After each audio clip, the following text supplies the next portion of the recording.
Gold trusted gold buyers. మీరు తాకట్టు పెట్టిన బంగారాన్ని విడిపించి ఈ రోజు ఉన్న మార్కెట్ ధరకు కొనబడును. ఇప్పుడు మన తెలుగులోనే ఇంకా లైక్ నీకు ఆఫర్స్ ఏమైనా రావడం కానీ ఎలాంటి ఆఫర్స్ ఇవ్వడం చేశారు నీకు? నాకు మూవీ ఛాన్సెస్ వస్తున్నాయి, ఆ టైంకి వస్తున్నాయి, మళ్ళీ తర్వాత మళ్ళీ డేట్స్ చెప్తాము అంటున్నారు, బట్ నాట్ కన్ఫర్మ్డ్. ఒకవేళ ఫిల్మ్ మేకర్ వాళ్ళ సిచ్యువేషన్స్ కూడా మనం అర్థం చేసుకోవాలి కదా. సో అందుకే నేను ఇప్పుడు ఒక ఛాన్స్ వచ్చిందని పరిగెత్తను, రాలేదు అని డల్ అయిపోను. నాకు కావాల్సింది ఏంటంటే, నాకు కొత్త కొత్త ఆశలు కానీ ఏమీ లేవు నా లైఫ్ లో. నా ఫ్యామిలీని బాగా చూసుకున్నానా, వాళ్ళు బాగున్నారా, వాళ్ళు బాగుంటే చాలు, నేను చచ్చిపోయినా ప్రాబ్లం లేదు నాకు.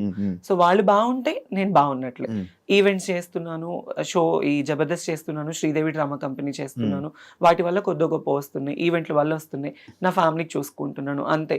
ఇంకా నాకు సినిమా నేనే అంటే ఆఫీసుల చుట్టూ తిరగాలి, మీకు తెలియంది కాదు ఇండస్ట్రీ కష్టాలు. సినిమాలో ఛాన్స్ రావడం అంటే అంత ఈజీ కాదు, ఎంతో కష్టపడితేనే మనకు వస్తుంది. నా 10 ఏళ్ల కష్టం నాకు ఇప్పుడు పేరు. నా ఒకానొక టైంలో నా లైఫ్ ఎలా అయిందంటే శివ, ఫస్ట్ నేను మంచి స్టూడెంట్ని, నాకు బైపీసీ చదువుకోవాలి, డాక్టర్ చదువుకోవాలి అని చాలా ఆశ. మా ఇంట్లో చదివించే స్తోమత లేదు వాళ్ళకి. నేనేంటి చిన్నప్పటి నుంచి ఇంతే, అమ్మాయిలానే. మా ఇంట్లో వాళ్ళందరికీ తెలుసు నాకు ఇట్లా అబ్బాయిలా ఉండడం ఇష్టం ఉండేది కాదు, అమ్మాయిలానే ఉండేదాన్ని.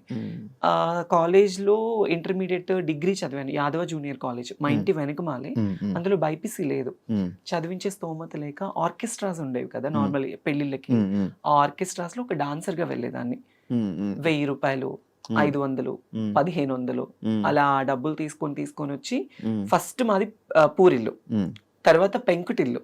పెంకుటిల్లు ఉన్నప్పుడు నాకు ఊహ అంత తెలిసింది. తర్వాత నేను ఎప్పుడైతే సంపాదించడం స్టార్ట్ చేశానో అప్పటి నుంచి ఒక రేకులు కట్టుకున్నాను.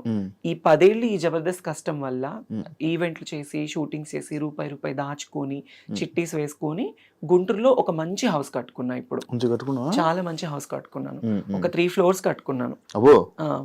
ఫ్యామిలీ అందరినీ సెట్ చేశాను. ఒకానొక టైంలో మాకు తినడానికి లేదు.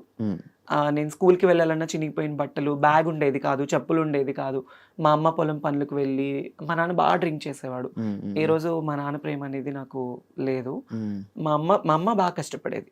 అప్పుడు ఎప్పుడు నువ్వు ఒకసారి వీడియో కూడా చేసావు కదా, నాన్నగారు మిస్ అయిపోయినా. అప్పుడు జబర్దస్త్ స్టార్టింగ్ కదా. అంటే నాన్న ఏంటంటే బాగా డ్రింక్ చేస్తూ ఉంటాడు. నేను తిరుపతిలో షో చేసుకొని ఒక 25,000 రూపీస్ అమౌంట్ వచ్చింది. నా అప్పట్లో 25,000 అంటే మాటలు కాదు. తీసుకొచ్చి ఇంట్లో నేను ఒక ఉండేది నాకు ముంత పైన ఇట్లా పెట్టుకున్నాను. డిబ్బి అంటారు, ముంత అని అంటారు మాలో అక్కడ. సో దాంట్లో పెట్టుకుంటే మా నాన్న డబ్బులు ఎప్పుడెక్కడ దొరుకుతుంది, మా అమ్మని కొట్టి, మా అమ్మ పనిచేసిన డబ్బులన్నీ తీసుకొని వెళ్ళి ఎక్కువ తాగేసేవాడు. అంటే మా నాన్న తాగడానికి కూడా కారణం ఏంటంటే, మేము 3 పిల్లలు. ఫస్ట్ మా అన్నయ్య చనిపోయాడు, తను ఎలా ఉంటాడో కూడా నాకు తెలీదు, నేను చూడలేదు. సెకండ్ మా అన్నయ్య పేరు శ్రీకాంత్, తనకి నాకు 8 ఏళ్ళు తేడా. సెకండ్ మా చెల్లికి నాకు ఉన్నంత తేడా. మా అన్నయ్యకి ఇప్పుడు 36, నాకు 26 అనమాట. 8 ఏళ్ళు తేడా ఉంది. మా పెద్దన్నయ్య ఎలా ఉంటాడో కూడా 26 8 ఎలాగ అవుతుంది?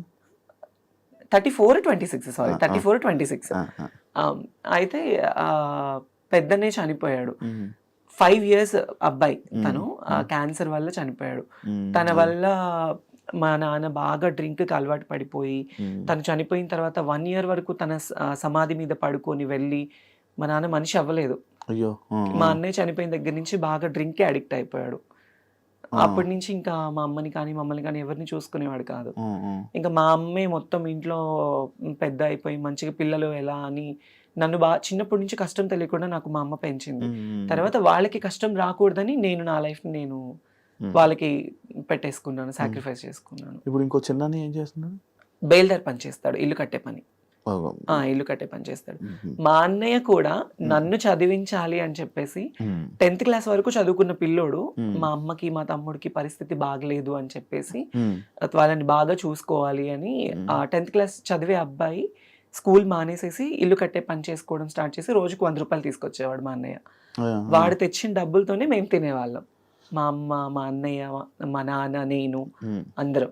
ఫుల్ కష్టాలు మొత్తం. అసలు లైఫ్ లో నేను స్టిల్ ఇప్పుడు కూడా నేను ఇట్లా ఉన్నాననే, కానీ నేను హ్యాపీగా ఉన్న రోజు అంటే ఏది లేదు నాకు నా లైఫ్ లో. ఎవ్రీడే ఏదో తెలియని ఏదో ఒక పేరు వచ్చింది జబర్దస్త్ వల్ల, జబర్దస్త్ లైఫ్ ఇచ్చింది, ఇల్లు కట్టుకున్నాను, ఫ్యామిలీని బాగా చూసుకున్నాను.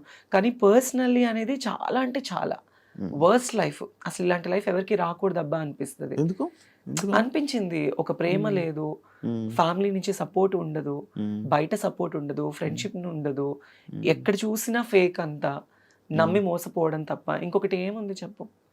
టు బి ఆనెస్ట్, రీసెంట్లీ ఇప్పుడు ఒక ట్రాన్స్ లైఫ్ గురించి మా లైఫ్ తీసుకోవాలంటే నేను ఓపెన్ గా మాట్లాడుతున్నాను.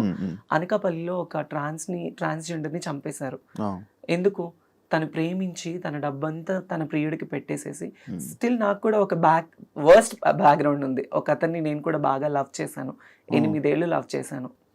8 ఏళ్ళు లవ్ చేసి తనకి నేను కష్టం చేసుకుని ఈవెంట్లు చేసుకుని డబ్బులు ఇటు ఫ్యామిలీని చూసుకుంది కాక తన ఫ్యామిలీని కూడా చూసుకునేదాన్ని. మా ఇంటి దగ్గరే గుంటూరులోనే.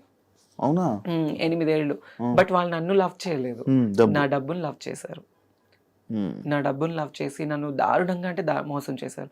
అప్పటి నుంచి ఇంకా ఈ లస్ట్ వద్దు అనిపించేసింది. కాదు, ఇప్పుడు నార్మల్ గా ఇప్పుడు ఇలాంటి ఇష్యూస్ మీలో ఇలా జరుగుతున్నప్పుడు చాలా జరుగుతున్నాయి అంటే మీద అంకిత తను లేకపోతే ఇంకా చాలా ఉన్నాయి.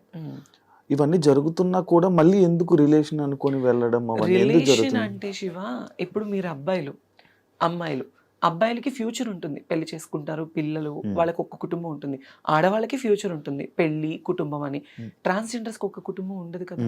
ఫ్యామిలీ హేట్ చేస్తారు, ఫ్రెండ్స్ హేట్ చేస్తారు, సొసైటీ హేట్ చేస్తుంది, బయట జాబ్స్ ఉండవు, కష్టపడి వాళ్ళని చూసే వాళ్ళందరూ చీప్ గా అనుకుంటారు, కానీ వాళ్ళ లైఫే బాగుంటుంది కొద్దో గొప్ప. ఎందుకు అంటే ఈ కష్టాలన్నీ దాటుకొని రూపాయి సంపాదించుకున్నామా, కడుపు నిండా తిన్నామా, ఉన్నామా అనుకుంటారు. అలా ఉన్నప్పుడు ఎవడో ఒక వెధ వస్తాడు, నేనున్నాను అంటాడు. ఆ ప్రేమకి, ఆ ఎఫెక్షన్స్ కి, ఆ ఎమోషన్స్ కి దగ్గర అయిపోతాము. ఎవరు ఈవెన్ పేరెంట్స్ కూడా ప్రేమను చూపించరు. ఆ ప్రేమను చూపించినప్పుడు ఎవడో ఒకడు వచ్చి ప్రేమను చూపిస్తే మరి ఎఫెక్షన్ అవుతాం కదా. అరే నాకు పేరెంట్స్ ప్రేమ లేదు, బయట వాళ్ళ ప్రేమ లేదు, ఈ అబ్బాయి నన్ను బాగా ఇష్టపడుతున్నాడు, నన్ను బాగా చూసుకుంటాడు అనే నమ్మకం ఉంటుంది కదా. ఆ నమ్మకం కోసమే ప్రాణాలు పెట్టేస్తారు, సర్వస్వం ఇంకా వాడే అనుకుంటారు. అందుకే ఆ లవ్ కి, ఎఫెక్షన్స్ కి దగ్గర అయిపోతారు. వాళ్ళకి ఎందుకు ఇంకా మిగతా మీతో పాటు ఉన్న మిగతా వాళ్ళు ఎందుకు వాళ్ళకి లైఫ్ లేదు, యాక్చువల్లీ ఇంకా కంటిన్యూ అవ్వట్లేదు జర్నీ? ఏమైంది కంటిన్యూ అవ్వట్లేదు అంటే, జబర్దస్త్ అనేది ఆల్మోస్ట్ ఒక 10 years అయిపోయింది. ఈ 10 years జర్నీలో చాలా మంది కొత్త వాళ్ళు వస్తున్నారు, పాత వాళ్ళు వెళ్ళిపోతున్నారు. సో పాత వాళ్ళలో స్టార్టింగ్ జబర్దస్త్ లో పేరు అనేది కొంతమందికి స్టాండర్డ్ గా నిలబడిపోయింది. చమక్ చంద్ర గారు కావచ్చు, సుధీర్ కావచ్చు, లేడీ గెటప్స్ లో వినోద్, శాంతి ఉన్నప్పుడు చేసుకోవడం, లేదంటే ఈవెంట్స్ చేసుకోవడం. కాకపోతే ఒక షోకి మాత్రమే పరిమితం అయిపోయారు మా వాళ్ళందరూ. ఇంకా బయట మూవీస్ లో తీసుకోవడం, ఒకవేళ ఏదైనా మూవీ ఛాన్స్ వస్తే ట్రాన్స్ క్యారెక్టర్స్, గే క్యారెక్టర్స్, ఇవి తప్ప వేరే క్యారెక్టర్స్ రావట్లేదు. సో అంతే. నేను చేశాను మీ బిగ్ బాస్ అజయ్ గాడు మూవీ. మూవీ పేరే అజయ్ గాడు. ప్లస్ ఇంకొకటి వర్జిన్ స్టోరీస్ అని ఒక మూవీ. నాకు ఇది తమిళ్లో మంచి పేరు వచ్చింది, చాలా మంచి పేరు వచ్చింది నాకు. అందులో ఏ క్యారెక్టర్స్ ఇచ్చారు? అంటే నేను అమ్మాయి క్యారెక్టరే, కాకపోతే డ్రగ్స్ అమ్మాయి క్యారెక్టర్ అది. అంటే ఒక వ్యాంప్ క్యారెక్టర్ నేను.